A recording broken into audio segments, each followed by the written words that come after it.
సంస్థాగతంగా party బలోపేతంపై TDP అధిష్టానం దృష్టి పెట్టింది. ఈ నేపథ్యంలో ఇవాళ టీడీపీ కేంద్ర కార్యాలయానికి సీఎం చంద్రబాబు, మంత్రి లోకేష్ వెళ్లనున్నారు. పార్టీ బలోపేతంపై నూతన కమిటీలకు సీనియర్ నేతలు దిశానిర్దేశం చేయనున్నారు.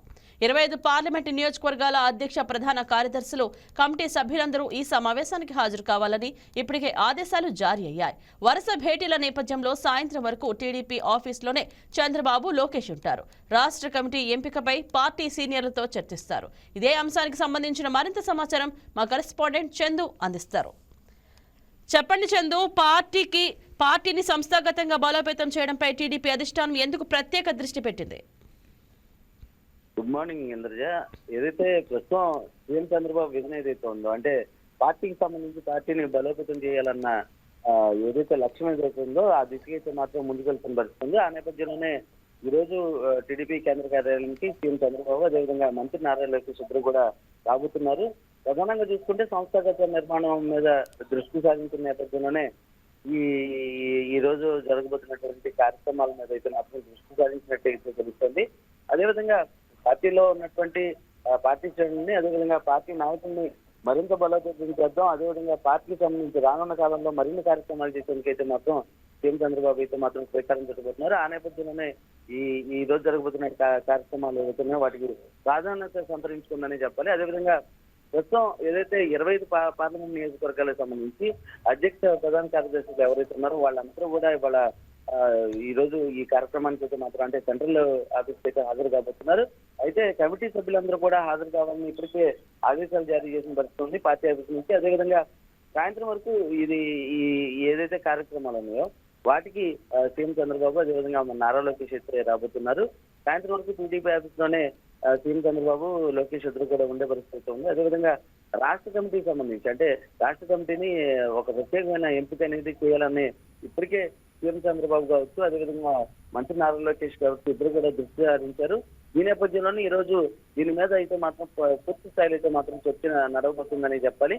రాష్ట్ర కమిటీలో ఎవరెవరు ఉండాలి, ఏంటి, ఆ నేతలు ఎవరు ఉండబోతున్నారనే కూడా ఇవాళ ఫైనల్ అవ్వబోయే పరిస్థితి కూడా ఉంది. అదేవిధంగా ఏదైతే నేడు జిల్లా కార్యదర్శులు ఎవరైతే ఎంపికయ్యారో, ఇప్పుడు నియమించబడ్డారో వాళ్ళందరినీ కూడా ఈ రోజు వాళ్ళకి వర్క్ షాప్ అయితే నిర్వహించబోతున్నారు. దీనిలో ఈ వర్క్ షాప్ లో ప్రధానంగా ఏదైతే నియోజకవర్గాలకు సంబంధించి ఎటువంటి చర్యలు చేపట్టాలి, అదేవిధంగా ప్రజా సమస్యల పరిష్కారానికి ఎటువంటి కార్యక్రమాలు తీసుకోవాలనే కూడా ప్రధానంగా దీనిలో అయితే మాత్రం చర్చించే అవకాశం ఉంది. అదేవిధంగా పార్టీ బలోపేతంతో అయితే మాత్రం పూర్తి స్థాయిలో అయితే సీఎం చంద్రబాబు అయితే మాత్రం పార్టీ శ్రేణులకి సంబంధించిన అంశాలపై మాత్రం పూర్తి స్థాయిలో అయితే మాత్రం దిశానిర్దేశం చేయబోతున్నారు. రైట్ కుమార్ చంద్, మరి యువ నాయకత్వానికి ఎక్కువ ప్రాధాన్యం ఇవ్వాలనే నిర్ణయం ఏమన్నా తీసుకోవచ్చా? ఖచ్చితంగా తీసుకోవచ్చు. అంటే ఇప్పటి వరకున్న ఏదైతే సీనియర్ నేతలు ఉన్నారో వాళ్ళని కలుపుకుంటూనే యువ నాయకులు ఎవరైతే ఉన్నారో, అంటే ఇప్పుడు యాక్టివ్ గా ఉన్నటువంటి యువ నాయకులు ఎవరైతే ఉన్నారో వాళ్ళని ప్రోత్సహించే దిశగా వాళ్ళందరినీ కూడా పార్టీలో సముచిత స్థానాన్ని కల్పించాలన్న నిర్ణయం ఏదైతే ఉందో దానికైతే కట్టుబడి ఉన్నారనే చెప్పాలి. అందులో భాగంగా మంత్రి నారా లోకేష్ ఇప్పటికే యువ నాయకత్వాన్ని అయితే మాత్రం బాగా ప్రోత్సహిస్తున్నారు. వాళ్ళకి వివిధ పదవులను ఇస్తూ కూడా వాళ్ళని ప్రోత్సహిస్తున్నారు. ఆ నేపథ్యంలోనే మొన్న మనకి జరిగినటువంటి ఏదైతే జిల్లా కార్యదర్శి ఎంపిక కూడా అదే విధంగా జరిగింది. ఇప్పుడు ప్రస్తుతం రాష్ట్ర కమిటీకి సంబంధించి కూడా యువ నాయకులు ఎక్కువ ఉండే అవకాశం అయితే ఉందని చెప్పాలి ఇంద్రజ. అదేవిధంగా రానున్న కాలంలో అంటే మరింత బలోపేతం చేయాలి, అదేవిధంగా సీనియర్లను కలుపుకుంటూ ముందుకెళ్లాలని కూడా ప్రస్తుతం అయితే మాత్రం ప్రణాళికాబద్ధంగా అయితే మాత్రం ముందుకెళ్తున్నారని చెప్పాలి. రైట్ కుమార్ చంద్, మరి ప్రభుత్వ పనితీరును ప్రజల్లోకి తీసుకువెళ్లే విధానంపై చర్చ జరగనుందా? ఇది ప్రస్తుతం అయితే మాత్రం ప్రతిసారి, అంటే ప్రతి వారం కూడా మనకి ప్రజా దర్బార్ కార్యక్రమం ఒకటి జరుగుతుంది కాబట్టి దానిలో ఇప్పటికే ఎక్కడికక్కడ ప్రజా గ్రీవెన్స్ సంబంధించి వాళ్ళు కీలకమైన నిర్ణయాలు అయితే తీసుకుంటున్నారు. అదేవిధంగా ఇప్పటికే దాన్ని ప్రతిష్టాత్మకంగా తీసుకున్నటువంటి కూటమి ప్రభుత్వం ఏదైతే ఉందో ఇప్పటి వరకు ప్రత్యేకమైనటువంటి కార్యక్రమం తీసుకుని ముందుకు వెళ్తోంది.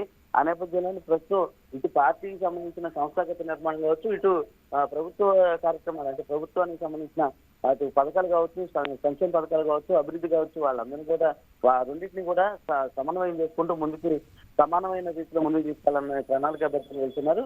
ఆ నేపథ్యంలోనే ఇప్పుడు ప్రస్తుతం ఏదైతే పార్టీకి సంబంధించిన అంశాలను కూడా పక్కన జోడిస్తూ ముందుకు తీసుకెళ్తున్నారు.